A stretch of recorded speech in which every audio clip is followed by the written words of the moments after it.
Challenge করলো শেখ হাসিনা, শান্তি মতো দেশে অশান্তি করিস না, জনগণ মারিস না, পুলিশ মারিস, ওরা আমাকে মার সন্তান, আমাকে মার সন্তান। এটা তো আমাদেরই দেশ। আমার ডান হাত আপনি কাটে, এটা মনে করেন পুরো বডিটা আমার বাংলাদেশ। আপনি ডান হাত কাটেন আমি ব্যথা পাবো, আপনি বাঁ হাত কাটেন আমি ব্যথা পাবো, আপনি আমাকে চিমটি দেন আমি কিন্তু ব্যথা পাবো। এরা সবাই আসলে এই দেশেরই, আসলে সবার মধ্যে সমঝোতা হয়ে যেটাই আমরা করছি ভালোভাবে করা উচিত।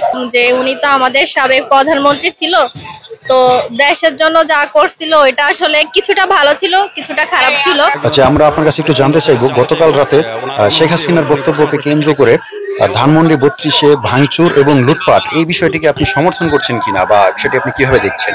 আসলে পরিস্থিতি বলতে যেটা বোঝায়, আমরা আসলে বড় হয়েছি এদেশে, মানে আমার ফ্যামিলিটা এরকম, আমি আসলে কোনো দলীয় কোনো মতামত বা এটা নিয়ে বড় হইনি।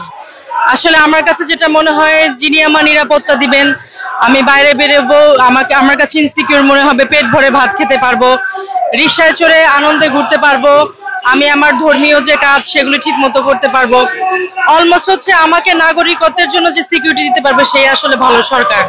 আর এখন যেটা হচ্ছে আসলে এটা নিয়ে বলার কিছু নাই, এটা অনেকে বলছে রিটার্ন ল অফ নেচার, কিন্তু আমার কাছে আসলে আমি একবার নিউট্রালি যেটা বলতে চাই, আমি কখনো ভাঙচুর ধ্বংসযজ্ঞ এটার পক্ষে না। আর এই বাড়ি ভেঙেই বা কি হবে, বা আরো যখন শেখ হাসিনা খালেদা জিয়া যার সাথে যেটা হয় সেটা দেখলে খারাপ লাগে। এটা তো আমাদেরই দেশ। আমার ডান হাত আপনি কাটে, এটা মনে করেন পুরো বডিটা আমার বাংলাদেশ। আপনি ডান হাত কাটেন আমি ব্যথা পাবো, আপনি বাঁ হাত কাটেন আমি ব্যথা পাবো, আপনি আমাকে চিমটি দেন আমি কিন্তু ব্যথা পাবো। এরা সবাই আসলে এই দেশেরই, আসলে সবার মধ্যে সমঝোতা হয়ে যেটাই আমরা করছি ভালোভাবে করা উচিত। এটাই জাস্ট আমার, আমি যে বলবো খুব আনন্দিত হচ্ছি, খুব দুঃখিত হচ্ছি, আসলে এমন কিছু এই আর কি। আসলে অনুভূতিটা হচ্ছে এরকম যে উনি তো আমাদের সাবেক প্রধানমন্ত্রী ছিল, তো দেশের জন্য যা করছিল এটা আসলে কিছুটা ভালো ছিল, কিছুটা খারাপ ছিল। তো এখন আমরা চাচ্ছি বর্তমানে এমন একজন আসুক যে আমাদের দেশটাকে ভালো রাখবে, জনগণকে ভালো রাখবে, সবাই ভালো থাকবে, এটাই প্রত্যাশা করতেছি আর কি। এটা হচ্ছে আসলে জনসাধারণ যে ক্ষোভটা ছিল ওইটা ওনারা ঝাড়তেছে, বা ওনাদের যে প্রতিশ্রুতি ছিল, যে আবেগ বা যে কষ্টগুলো ছিল ওইটুকু থেকে ওনারা যা করছে আমি মনে করি এটাই বেটার। ওই যে টিকটক না কি জানি কয়,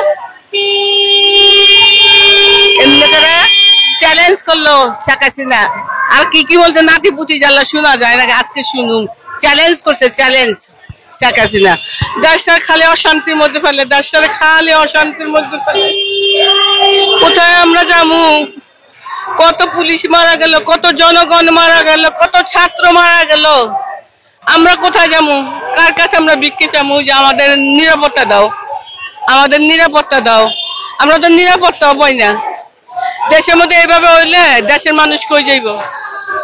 অশান্তি অশান্তি অশান্তি। তোরা শান্তি মতো দেশ চালা, শান্তি মতো দেশ চালা, তোরা শান্তি মতো দেশে অশান্তি করিস না, জনগণ মারিস না, পুলিশ মারিস, ওরা আমাকে মার সন্তান, আমাকে মার সন্তান। আর কিছু বলতে পারবো না।